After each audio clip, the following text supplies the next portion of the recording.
I'm doing a major press conference this afternoon, so I love you all, but I'd like to ask you to leave so we can get down to business. All right, well, that was another Biden gaffe. It happened just a short time ago. In that clip, he stated that he is going to be holding a major news conference today. Only problem is there wasn't one scheduled. White House officials saying the president misspoke. All this as the April jobs report released this morning shows the U.S. added 253,000 jobs and the unemployment rate lowered to 3.4%. But revisions to February, and this is really important, February and March, show 149,000 fewer jobs were created than was previously reported. Let's bring in Karl Rove, former White House Deputy Chief of Staff and a Fox News contributor. And Karl, that is important. Those revisions, they do count. So the jobs picture was not as good as one thought back in February and March. What's your takeaway before I ask you about the president's non-news conference in just a minute? Well, you're absolutely right. Think about it. The net number for this month is 104,000. If you take the 253 up and the 149 that was subtracted, that 104 is well below the last 6-month average of 290,000 jobs on average being created each month. So what does it mean? Does it mean that the economy is slowing? Are we going to have a soft landing? Are the increase in interest rates by the Federal Reserve finally slowing down the economy? It looks like it, but 1 month doesn't tell the tale. Obviously, if you looked back at February and March, things were going and blowing pretty darn good, but now it looks like they were a little bit more shaky than we thought at the time. Some really interesting and important notes from our own Edward Lawrence. He's the White House correspondent for the Fox Business Network. He's noting that those revisions to February and March, that's the softening that the Fed wants to see. It shows that their interest rate hikes are dampening the economy. Karl, the big question is going to be, have they gone too far? Because we really won't see the effects of those 10 straight interest rate hikes for quite some time. So we'll see how the economy is reacting. This is important, too. The economy has now added back all the overall jobs lost in the pandemic since February 2020 and created 3.3 million jobs. We can celebrate that fact.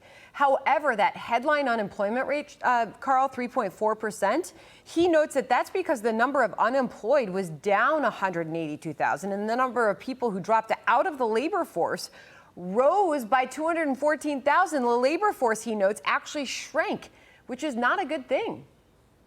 Yeah, well, there are a couple of things. Let's unbundle those. First of all, you're absolutely right. We could celebrate getting back to where we were in March of 2020, but think about that. It's taken us 3 years to get there. Yeah. And is that a good performance? Could our economy be growing at a stronger rate? And a lot of economists say yes, it would be if we weren't spending so much money and raising inflation like we did. The second thing is you're absolutely right. There is something that happened during the pandemic that has lowered the number of people in our society who are interested in working. That's not good. That's not good for our economy. That's not good for prosperity in this country. And it's not good for the people of America to sort of give up on the workforce and drop out. People who are working create value and economic growth and help broaden prosperity for all Americans. Yeah. And for us to have a workforce that's flat is a problem.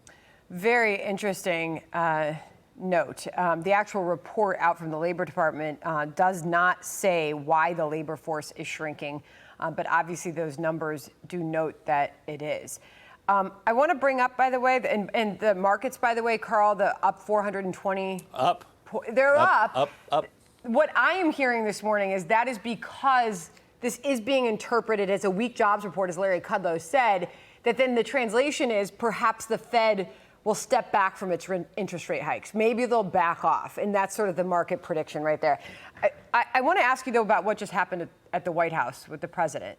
Because we all stopped at our tracks. We were listening, and the president said that he was going to be holding a major news conference later today. Well, we checked the White House schedule. That was not on the schedule. The White House then had to come out and say, no, there's no change to the president's schedule. I guess he's going to give some interview later, but that's not a news conference. And that would have been notable, Karl, because he has not held a solo news conference yet this year. What happened there? Well, it's age showing again. It's like Ireland. It was sort of confused where he was, what he was supposed to be doing, had to be prompted by a son. And today the White House is in full cleanup on aisle 3, over the president promising a major news conference when he and his people have no intention of holding one. There's a reason why President Biden has not held a news conference.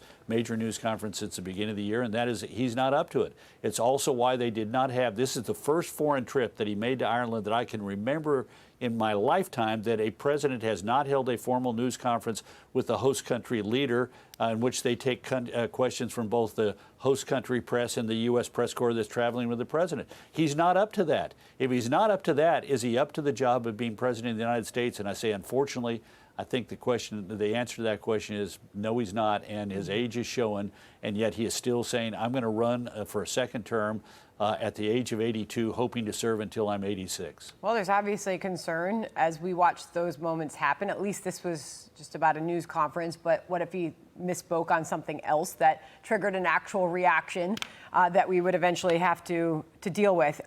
Last question, final question, Karl, on DeSantis jumping in the race. This is expected next week. The field appears to be growing. 2024 declared GOP candidates. We can throw them up there. Donald Trump, Asa Hutchinson, Nikki Haley, Vivek Ramaswamy, Larry Elder, Perry Johnson, and potentially Ron DeSantis next week. What is your reaction to that? Well, it's a major candidacy if DeSantis gets in, and it'll be interesting to see what his message is. This is a moment where a lot of people, all they know about him is he's the governor of a successful state who won a big re-election, and Florida looks like a great place to live.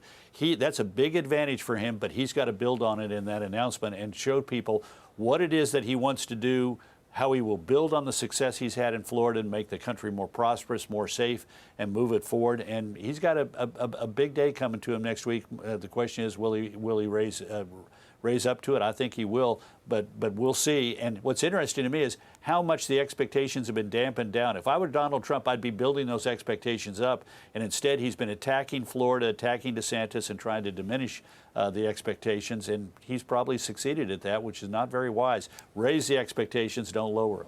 Very interesting. Karl, great to have you on all of that on this Friday afternoon. Thank you, sir. I'm Steve Ducey. I'm Brian Kilmeade. And I'm Ainsley Earhart. And click here to subscribe to the Fox News YouTube page to catch our hottest interviews and most compelling analysis.